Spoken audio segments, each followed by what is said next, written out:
Where I'm from, we usually say, actually, let me rephrase that. Where my mother's from, in my motherland, what we say is "Aetise," which means like "How you doing?" or "I want to say," and to say hello. So I'm saying I want to say to all of the Capitol Hoop Caucus listeners, this is a special edition of the Capitol Hoop Caucus, and it's our first remote show. Here in D.C., we are at the 4th Annual Tournament of Nations presented by the United African Basketball League, or the UABL, and this wonderful event is here to support their youth initiative to help support resources and STEM programs through basketball, Afrobeats, and music and culture. I'm Isaac Ajigum Harris, representing, Ghana, Team Ghana. That's from my motherland. That's why I kind of spoke a little twee there. And alongside with my co-hosts and leaders of this wonderful caucus that we got here, we got Troy Halliburton and Wardell McCabe.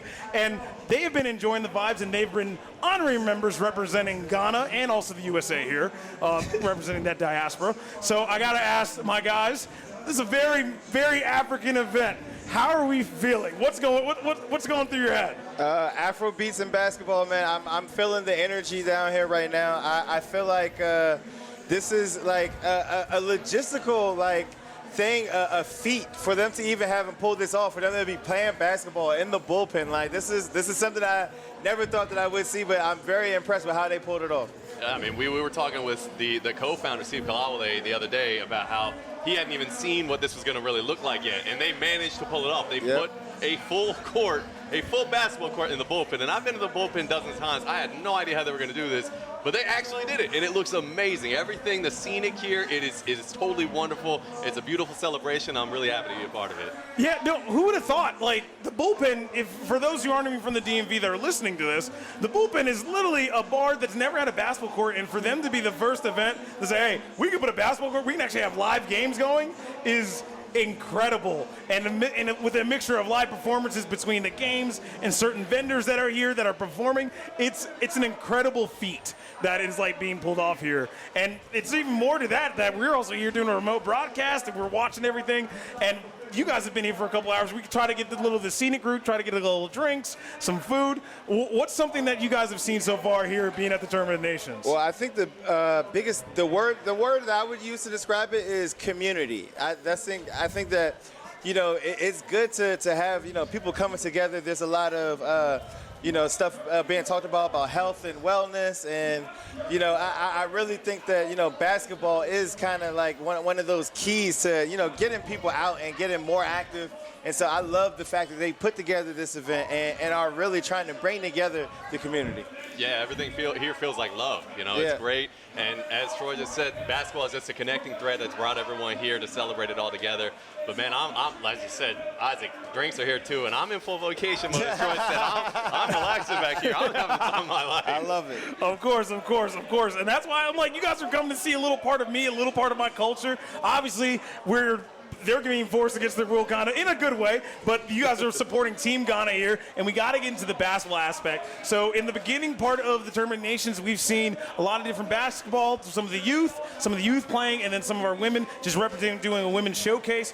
I know Troy and Wardell were definitely watching the women's showcase. It was getting a little physical out there. Guys, can you tell us some of what you saw during in those games? Yeah, I thought that, it was very competitive. Like, they're out there playing harder than they play in those all-star games. So, people are actually going out there and competing at a high level.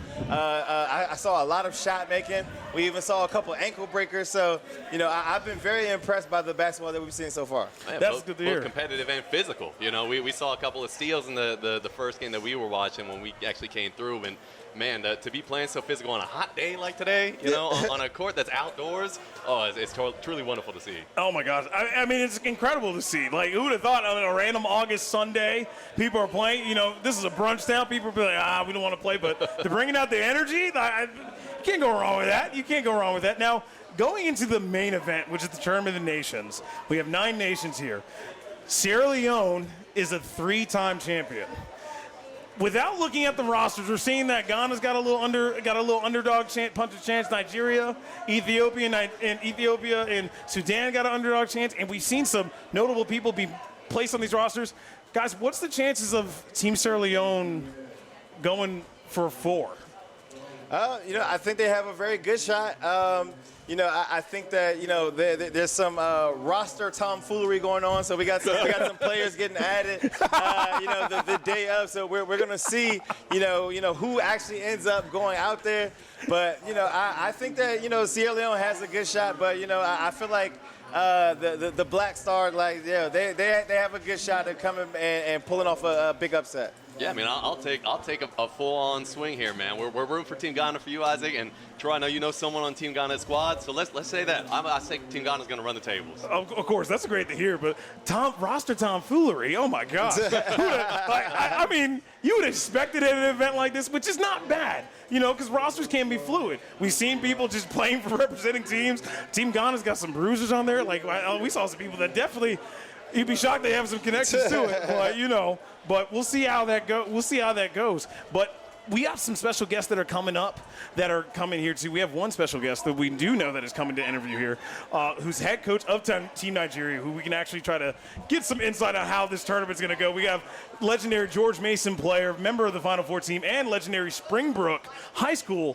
player, Folarin Campbell, joining us today. I'm excited to ask him to see what Team Nigeria is made of and how they're going to play so far in the tournament. But guys, what are your expectations, team, from him being the head coach, knowing his reputation? What are we expecting from Team Nigeria possibly? Look, maybe they'll pull out some floppy action and some actual sets. So we'll see what type of tricks Folarin has up his sleeve as far as the coaching is concerned. Yeah, I'm looking forward to talking to him to see what it is he actually executes on the floor, how long he was able to actually communicate with his team before they went out to play, and I really want to see some of that Mason style. We're approaching that 20th anniversary for him. How much of that was he able to implement with his squad? Right. Now, I mean, if we're approaching 20 years, maybe they get a little Cinderella magic put in there because, when you're going against a Titan like Sierra Leone or teams that are so big and huge and built, you never know what's going to happen. So I'm excited about that, but I have to ask about more about the whole community aspect and the basketball aspect. You guys' first time being in this type of diaspora in this event, what's something that so far we could take away and you would like to tell everybody? Man, the jollof rice is spicy. So that's good to hear. Hey man, I love the heat though. Where did you get that jollof rice at? Hey, look, we got it down there at the first tent as soon as you come into the exit. All right, well that's what I'm going to take away with it too. Awesome. And speaking of taking it away, I might have to join you on that, and that actually kind of leads to a little segue for a little break. We'll be back after a little jollof rice break, back with Folarin Campbell talking, head coach of Team Nigeria for the UABL 4th Annual Tournament of Nations, and we'll take a little quick break here, and we'll be back. So stay tuned, and we'll try to not get too spicy. And we are back from our little jollof break. Had some Nigerian jollof, took a little drop, got a little eats, but we're here. It's the Capitol Hoop Caucus with a special episode from the UABL 4th Annual Tournament of Nations.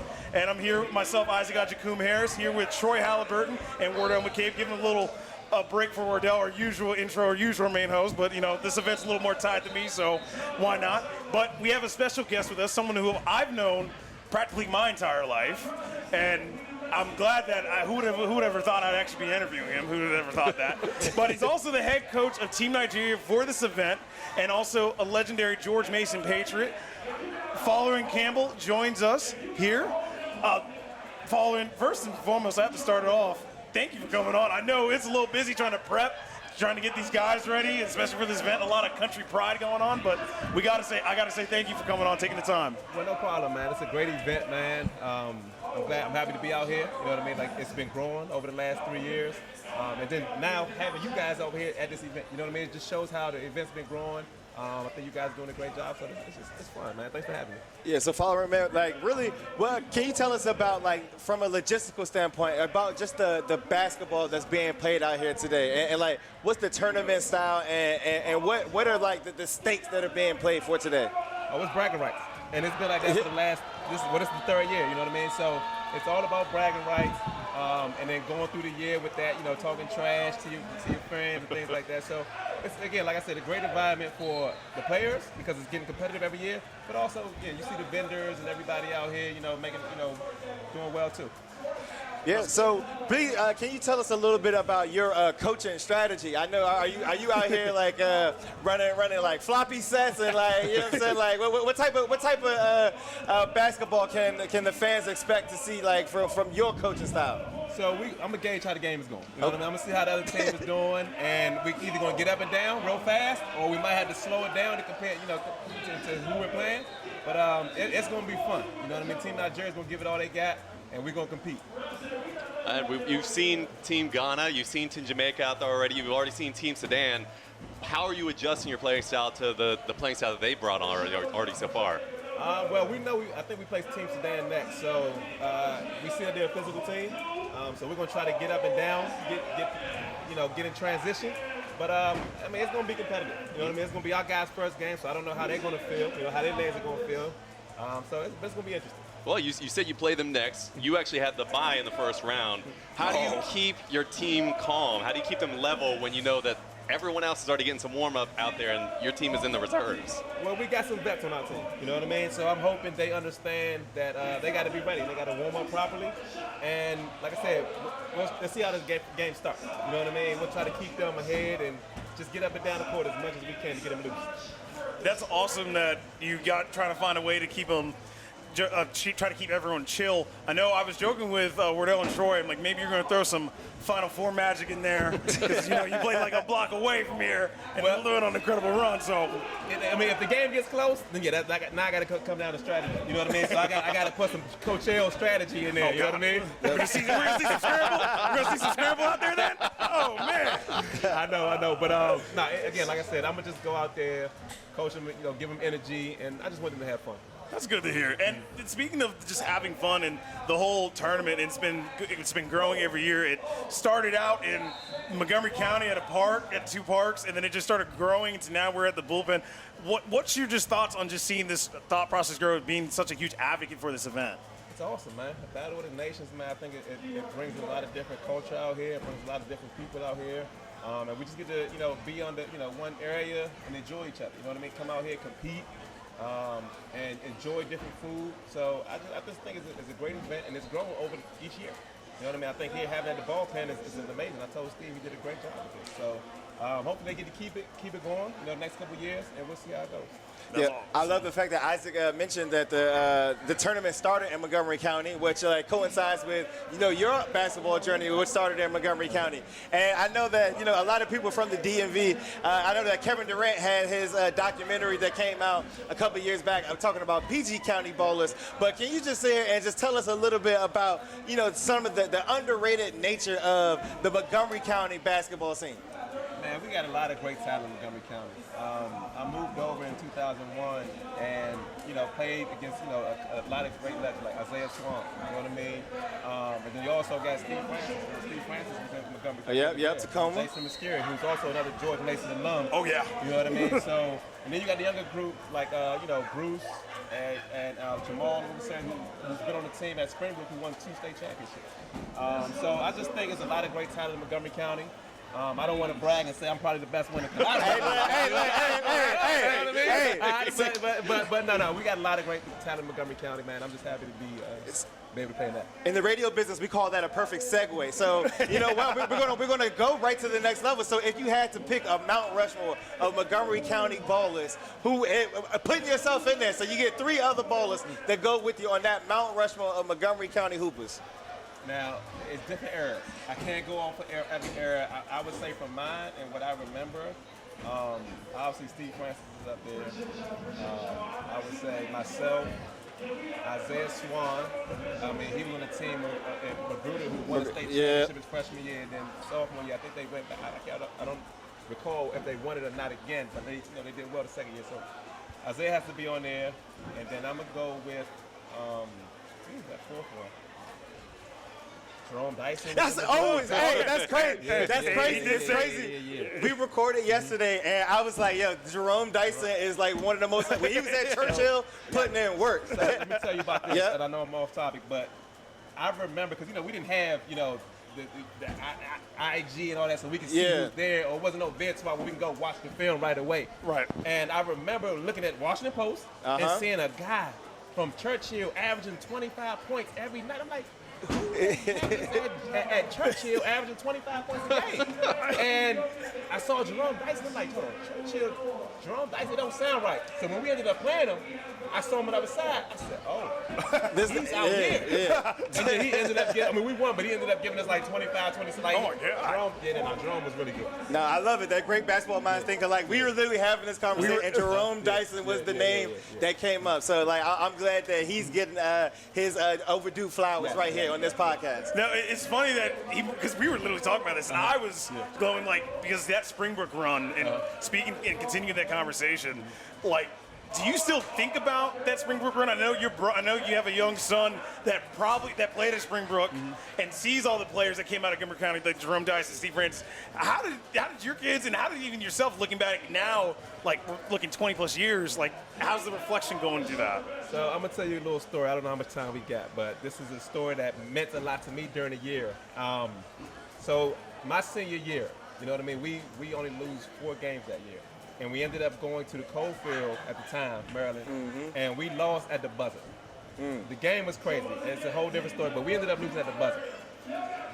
Now, fast forward, my son is now at Springbrook, decides to go to Springbrook himself. That's crazy. I'm an assistant coach. His senior year, his team goes to the quarterfinals. They were playing Whitman. They lose at the buzzer. Oh, wow. His senior year. Oh, my goodness. A crazy shot. And I'm just thinking about it like, wow, like, it's all just coming back like full circle. Full circle. Yeah. Like, my senior year, we lost at the buzzer. His senior year, in the quarterfinals, they lost at the buzzer. And again, but just me being able to coach my son at my alma mater was everything to me. All right, well, let's just bring it back now. Obviously, you're putting yourself on the Mount Rushmore. Is there any part of you, as you're watching this, that feels like an itch to go out there yourself? Yeah. So I thought they were playing on the concrete, and the way my knees work, 15 years in Europe, you know, the miles started to catch up to you. You know what I mean? So I was like, no, I can't play on the concrete. But the floor that they got out there, it's not bad. So if I would have brought my shoes, I would have played. But I just, with my age and these knees, miles, I couldn't play on the concrete. That's what I thought they were playing with. Oh my gosh, that makes sense. And speaking to the court, did you ever think, even when the bullpen was built, that there would be basketball games going on? No, I don't know how they did this. But I'm they impressed. did a great job. I mean, I'm very impressed by the logistics of them being able to pull all this together. Like it's a seamless transition. I like it, and aesthetically, it's very pleasing. Like I would definitely come back for more basketball events out here. I agree. I think this is nice. I hope they can continue this. You know what I mean? Like I hope this is something they can do annually here. You know what I mean? Like I know they had it somewhere else, but if they can do it annually here, I think this will grow into something really good. That's good to hear. That's good to hear. And you know, got to transition, not just talking about the event and the magic of it. Speaking of momentous events coming up in this last year, your alma mater, George Mason, we have to ask. I know coming on any interview, you're going to get the Final Four question. It is 20th anniversary of possibly the greatest Cinderella run in NCAA history.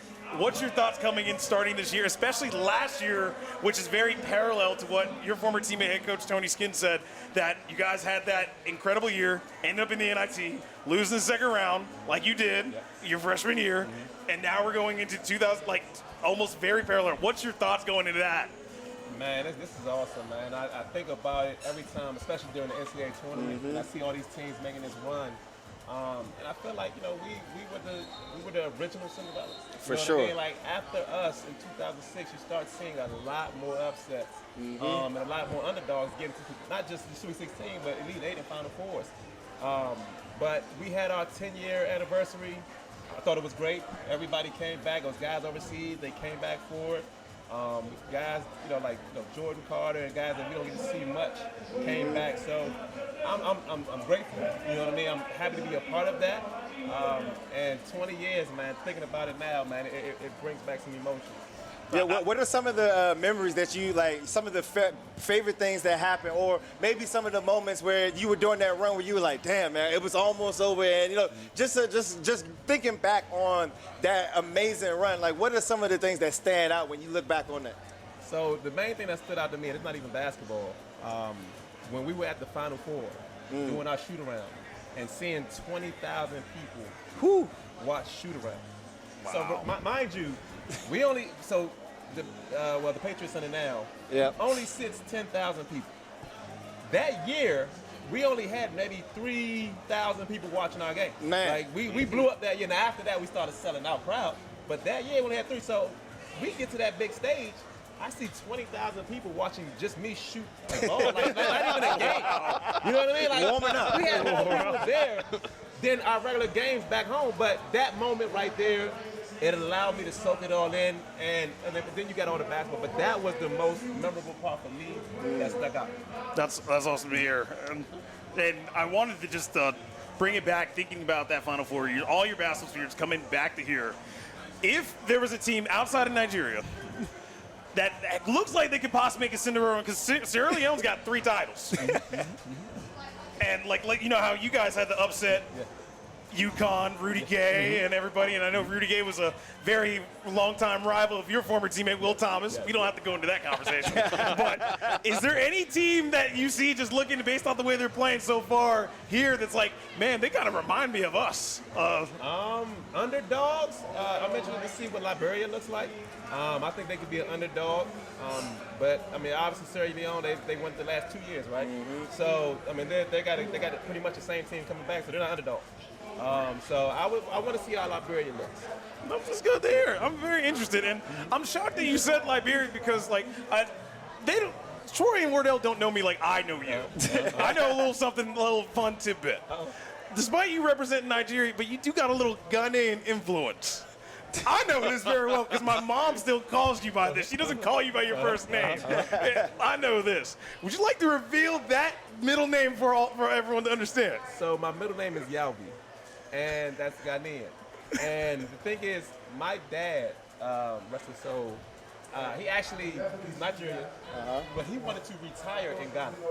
So he loved the Ghanaian culture and everything about it. So he wanted me to have a Ghanaian name. Okay. So that's where that comes from. Yes. So, in the fun fact of that, to explain to Wardell and Troy, when my mom met Folarin as a sophomore, and she used to sit with Folarin's mother and his late father at the games, and I was ball boying.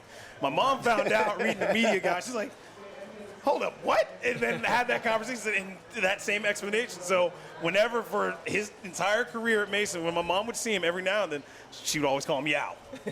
She wouldn't call him Folarin. Every other I brought, she'd always say, hi, Yao, and give him a hug. And like make sure we give him food after practice. Like she always calls him, tell Yao I said hello.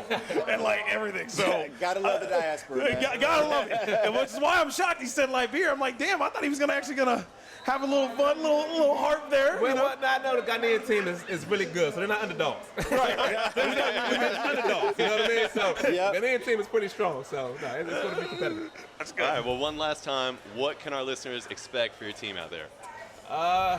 Expect us to win it all. You know what I mean? That's the goal. Win it all, compete, and have fun doing it. So you're going to see some good basketball. That's good to hear. And we've been enjoying some great basketball, and we can't wait to watch Nigeria play. And we've been watching all the other teams play. We've been here just all day just enjoying the diaspora. Wardell and Troy have been here they've been adopted to the Ghanaian culture today. I gave them their Black day stars. names. Look, let's get it. Yeah, we got Troy's a Kofi. Wardell still hasn't told me his day name, so we're going to figure out later. Yeah. But we got Troy here. We got a Kofi right here. Yeah. So, yeah, but no, it's been a pleasure to have you on, Folarin. We wish you luck for this tournament, and hopefully we get to have you on later on in the college basketball season. We'll see in the high school season too, because I know Springbrook is looking a little different this year. We want to see how Moco's looking probably later, but we appreciate you. No, thanks for having me, man. I think this is great. And yeah, I would love to come back. Of course, of course. No, we greatly appreciate it. We love to give our DMV legends their flowers while they can still smell them. And you are definitely, look, I'm glad you put yourself on that Montgomery County Mount Rushmore. For sure, one of the best to ever come out of Montgomery County. Appreciate that. Without a doubt. And with that being said, we're going to take one more break, and we're going to wrap up a little later. We got to watch some more games and also watch Team Nigeria try to do some things. As per se, Folarin's mentioned, they're going to win it also. We're like, we need to go see this as well. But we'll be right back in a little bit. This is the Capitol Hoop Caucus from the UABL 4th Annual Tournament of Nations. I'm Isaac Ajakum Harris, signing off for now for a little break with Troy Halliburton, Wardell McCabe, and Folarin Campbell, and we'll be right back. And we are back from our little break after watching some incredible basketball. This is the Capitol Hoop Caucus from the 4th Annual Tournament of Nations presented by the UABL, or the United African Basketball League. I'm talking here, Isaac Ajikum Harris, without my co-hosts, Wardell McCabe and Troy Halliburton. There was a lot of delays that happened for the game. We had a weather delay. We had a couple scheduling conflicts. Because of the delay, it kind of pushed back all the games into the later half of the evening. So I'm here just giving you a little brief recap on what we saw here. So Nigeria did win their first game, but unfortunately lost their second game to Sierra Leone, which ended up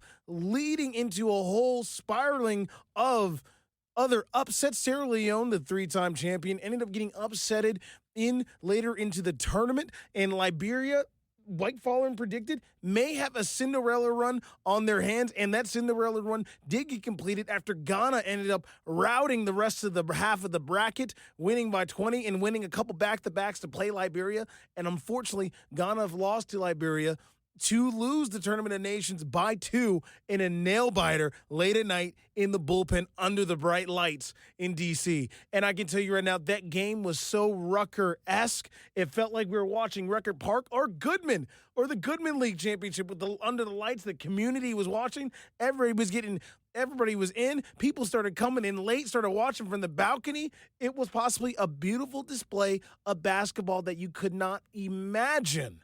And I have to say this, Folarin was correct to say Liberia was a Cinderella champion. This is their first time winning the Tournament of the Nations for the 4th annual time. Sierra Leone has won the first 3.